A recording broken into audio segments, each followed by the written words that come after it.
focused over here a lot, and you only glanced over here a couple of times. Yeah, so that I was really in one place because it was a pretty small room, and I was right next to the computer the entire time, and I didn't really I noticed that myself after the presentation, so like in the next, because this was like kind of like a three-part series, in the next class I tended to move over to the other side more, but in that case, I was really stuck in one place, and that same place I kept moving like if I was in like a triangle, back and forth, one place to the other, the hand gestures, the word right, and I was like, man, no wonder some of the students were just more focused on my hand gestures than actually the material that I was saying. So, and that kind of, after that kind of felt, I was like, oh, it was pretty good, but then watching the video, I was like, oh gosh, that was terrible, but I just did. And so I kept working, I was like, all right, I need to stop saying right after every single other word, because it just got annoying to myself. And of course with the hand gestures, kind of not do that so much because it does get annoying. And of course, I'm working on the moving around, but for some reason I just can't help myself but to move around. But I'm trying to really work on that, it's not moving around. Actually, at UCO, they have this, in the college building, their room has a terrible setup. Literally, there's two sides. So there's computers over here and computers over here. The screen is in front of a row. The printer's in the middle. The computer where the professor is at is back here. And so in order to be on both sides, I kind of have to walk around this, like, imagine if this was the tables in the middle with the printer. I have to go like this the whole time, kind of in a circle, so everyone can hear me. So I kept going around in circles. I was playing like musical chairs, so everyone can hear me. Because if I go all the way to the front, you really can't see me or you can't hear, so it's like I'm playing musical chairs around this whole printer set. Right, so sometimes though, how the room is set up, you also have to notice where you're walking. Because if you stand too much to one side, it's going to be like, I give preference to one side than the other, and students start noticing. It's like, well, why isn't, he or she coming to my side? Do we smell bad? Do we look bad? Like, what is it? Why aren't you paying attention to us too? All right, so that you notice the way you walk, the way you talk, the way you gesture yourself, and are you actually looking at people's eyes? This actually, when I got my feedback from my classes in this, I think it was the spring classes from the EdTech course at OSU in Stillwater, one of the students put in the comment section that he does not, Mr. Funky does not give eye contact to us. And I was just like, I did not really notice that I wasn't giving enough eye contact. And of course I was like, well, if I gave eye contact, I probably would have gotten a comment, you gave too much eye contact, right? And so I had to be more conscious of it. Yeah, you know what, I do have to make more eye contact with people. And so, you kind of, sometimes people will tell you, but most of the time people won't tell you. And of course the eye contact thing is something maybe the camera won't catch, or sometimes it can, but sometimes it's hard for you to notice whether or not you're actually looking at someone if you're using like a swivel. Because of course right now the swivel is only looking at me and not at you. Right? So sometimes you can and cannot catch that yourself. So 3 things to remember, or 3 points to remember when you are recording yourself. Right? You are trying to improve on your teaching. It's one thing to know the material. There are a lot of people who actually know the material. There are a lot of very, people out there who know about your topic, about science, math, business, entrepreneurship, personal finance. There are tons of people who know that material. But it's another to actually know how to teach that material. That's like a whole another. I always look at teaching as an art form, or as a sport. And in order to improve, you kind of you always have to improve and find little things to improve on, right? And especially with students today, I mean, their attention is, you have to continuously get their attention.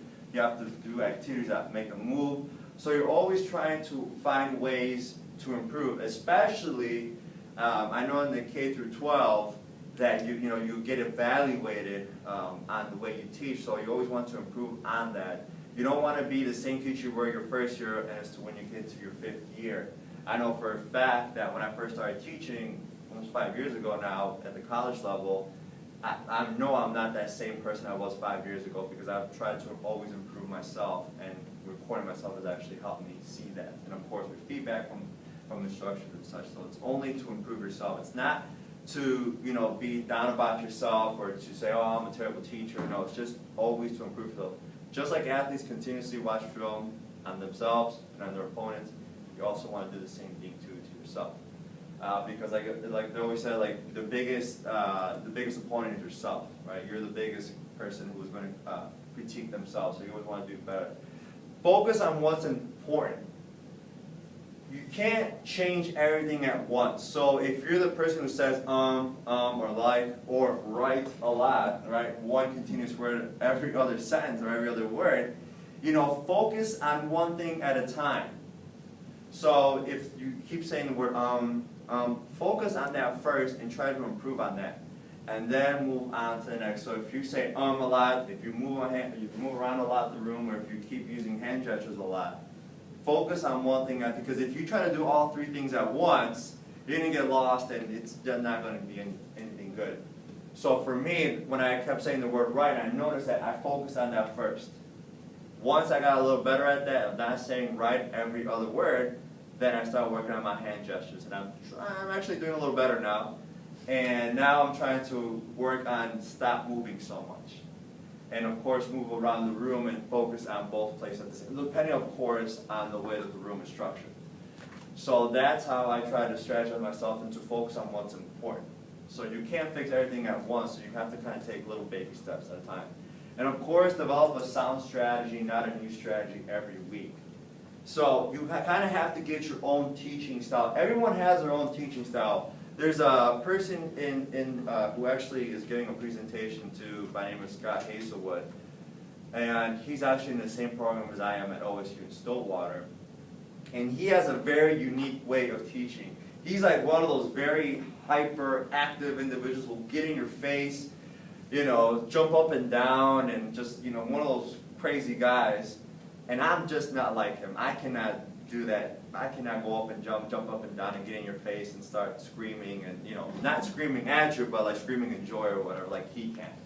So you have to kind of develop your own sound strategy and stick to it. If you feel comfortable with a really good strategy, stay with it. Don't try to change every single week. So for example, don't be joyful one week and say, okay, and then the next week be all like very serious, and then the next week try to do something different, because then students are like, what the heck is going on with the teacher or the professor? Why do they keep changing their strategy? Just focus on one way of being and just develop that, you know, work on those little things day by day or week by week or year by year. So when you first start teaching your first week, you don't want to be like that years on down the road. So those are the 3 points to remember. Are there any things that you want to point out or questions that you may have on maybe on the SWIVL, when recording yourself, when is the best time, or, you know, anything like that? Well, when you're in like a middle school situation, how do you, inevitably you're going to get students in the picture. I mean, how do you work with, I mean, is that okay? I mean, that really depends. That's a good question. And that would really depend on the school district's rules and policies. I remember, this was years ago, I remember my high school teacher actually recorded herself. And this was before this whole SWIVL thing, this was many, many years. So, and I don't know, I think every school district may have their own policy, but you would have to look at that as to how you could record. The really cool thing about this is right now, like I said, it's only pointed at me, and nobody in the room is shown. And as you can see too on the video that I showed, it was just me, and there were students in there, and none of them were in the video. So, you know, that's what the really cool thing about SWIVL is, that it just records yourself and nobody else around in the room. So my guess is that if the school district sees that, or like they see, okay, it's only recording yourself, then that's fine. So you would have to kind of talk with your school district to see what the policy is on recording yourself. So, any other questions or comments? Now, can you plug it in? Because if you teach more than one class, you know, you really do want to see how you do it. Because, I mean, I do different Yeah, subjects, so- but, I mean, you can plug this in, because you said it only lasts about an hour and a half or something. Well, yeah, so the recording itself lasts about, or maybe close to 2 hours. I think someone else used it before me, because this, we have a tech playground at OSU, and we have this there. And so right now I have about an hour and 5 minutes left, so it was about an hour and 30 minutes. So I think someone else used it before me. And so it may have up to 2 hours of recording time. So what you can do is when you stop recording, you send it up to the cloud, erase them from there, and then start. So it stores it right here in the It little stores blue it, thing? yeah, it stores it in the cloud system of the SWIVL. Because that's an app right now that's using it in the, so you have to download the app, because the app connects to the sensory inside the SWIVL, and then you send, because you log in order to send the video to the cloud system, and then you can access it.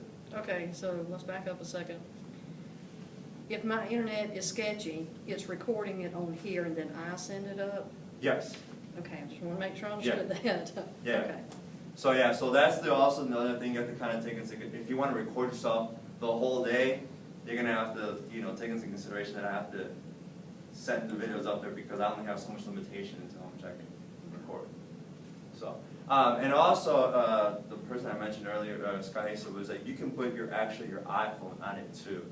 There's a little, you can put if you don't have an iPad, you can put your iPhone in there, and of course you can, there's a plug-in that you can connect it to the SWIVL, because it's a whole different thing. So you connect the iPhone, there's a connector, you connect it, and you can record from your iPhone. Of course you have to download the app for it on the iPhone too.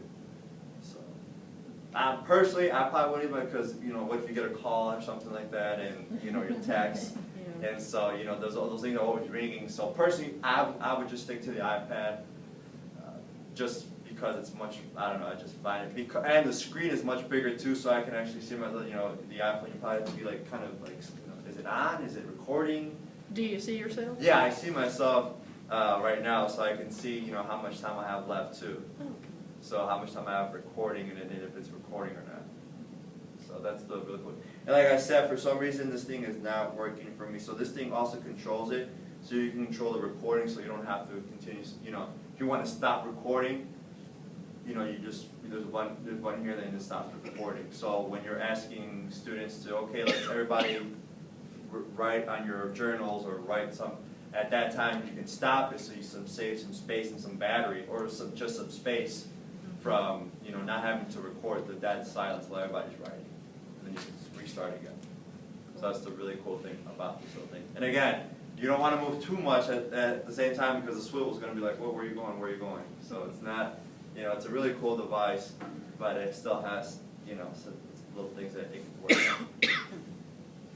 And there's a button, so of course, if you want to record the audience, you just put a little button and it flips the site. So from looking at you, it looks at the crowd too, or the students. So you can do that too. Again, you just want to check with your school or your district to see what's the policy on recording students, and of course, recording yourself in the classroom. This is my contact information. Of course, I am on Twitter. I will be posting this presentation on my website over the weekend, so by Monday it should be up there. On my website, I'll post this presentation up, of course. And on this presentation too, I have the sources from some information that I got. So mostly came from the SWIVL blog site, but some other little kind of sports things in there too. So, all right. I don't want to, you know, we gotta whether walk somewhere else or anything like that. So I'm going to stick around. If anybody wants a lanyard, let me know, or a headband. I have some extra headbands and some lanyards if you want one. Also, if you're interested, I am a Weebly ambassador, so Weebly, the website, to create your own website. You can talk to me about that. I can give you a discount code and some information about that. If you don't have your own website, I highly encourage you to at least have your domain name so no one else takes that from you. So you can talk to me about that. I'm glad to talk to you about Weebly. So, all right, thank you all, and enjoy the rest of your iPad Palooza. Thank you. Bye-bye.